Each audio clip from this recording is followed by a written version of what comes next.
You have to put your funds at risk in order to apply for an E2 visa.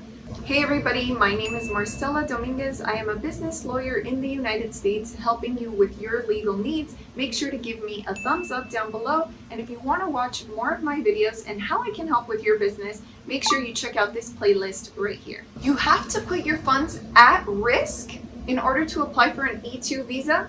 I'm going to go over how much of an investment makes it at risk. I'm also going to go over what you could do in the event that you want to spend as little as money as possible to acquire an E2 visa to come to the United States or have a change of status. One of the requirements for an E2 visa is that you make a substantial investment into your business, not knowing whether or not your business will actually succeed. So that is a scary thought for a lot of business owners, right? Or for potential business owners, not knowing whether you're going to actually get an E2 visa, and then you actually have to invest this money into a business venture. So what happens if you invest it and you don't end up getting an E2 visa? Well, it's really important to know what you can do to put your funds at risk, but also minimize that risk as much as you can. So is there a strategy that you can employ? Well, keep watching, and you want to make sure to stay till the end where I have saved the best for last. Some business owners decide, well, maybe I should choose a business venture that doesn't require a high startup cost or high investment so that I don't have to, lose all of my money in the event that I don't get approved for the E2 visa. But I definitely want to clarify something with you.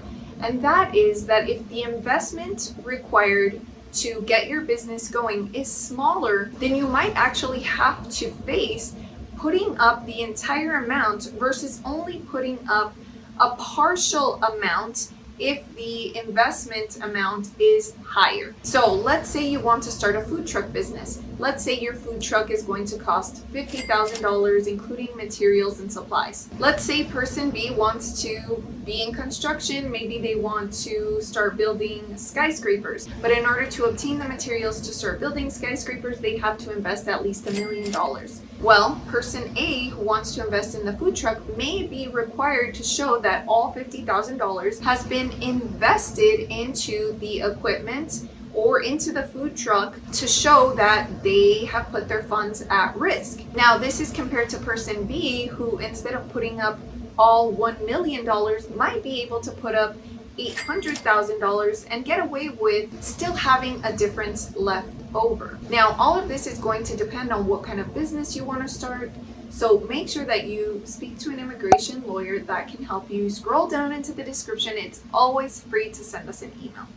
Another way you can perhaps minimize your investment risk is by putting some of the funds into an escrow account. By putting money into an escrow account, you would be able to get that money back in the event that you are not approved for an E2 visa. Now, this is great because instead of subjecting all of your money to a total loss, only part of your money will be subject to loss, but the other part that is in an escrow account can be returned to you. So at least you haven't lost 100% of what you've invested. So I'm glad you stayed for my last and final tip, which is do not lose hope, because in the event that you are denied, you will always be able to reapply. Now, I definitely recommend reapplying, making sure that you are meeting the requirements a little bit more closely than you did the first time you applied in order to improve your chances for success. Now, you want to make sure that by putting your funds at risk, you are creating the best case scenario for you and for your future business. I'm sure that with an E2 visa, it may or may not just be you traveling to the United States. You might have other dependents that are also relying on you for a successful E2 visa. So if that is you, make sure you scroll down into the description below. It's always free to send us an email. We'd be more than happy to help you. I have helped lots of business owners, though in a trademark lawyer capacity. I want to help you secure your visa to bring your business ideas to the US because you know that you will succeed and all you need is an opportunity. Tell us in the comments below what business you are planning on starting and how much of an investment you would like to make.